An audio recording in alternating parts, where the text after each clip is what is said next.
Hey guys, my name is Kashif and here in this video I'm going to share how you can replace your Google Assistant with Google Gemini AI on your Android phone. So without wasting any more time, let's get started. Since the app has not been rolled out to all the parts of the world and is only available in the US, what we will do is sideload the app. So head over to the browser and go to this link. I will provide this link in the description of my video. You can download it from here.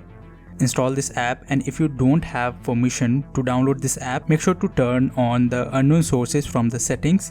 Now after installation, if you open the Gemini app, it will not work because of location. For that you have to open the Google app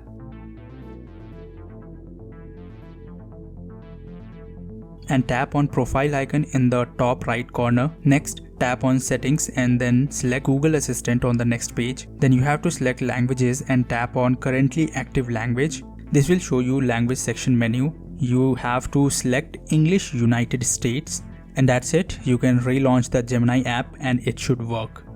As soon as you open the Gemini app, you will see the Get Started button at the top bottom right corner. You have to tap on it. On the next page, tap on I agree to accept the terms and condition, and that's it. Gemini AI automatically replace your Google Assistant after this small step. Also, you can manually switch between Google Assistant and Gemini.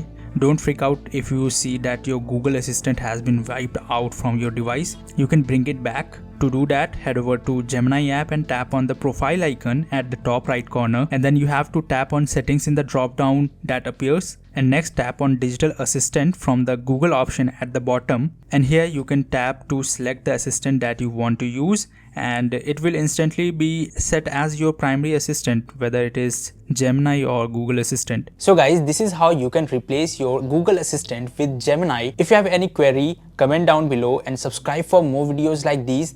Like this video and I will catch you in the next one.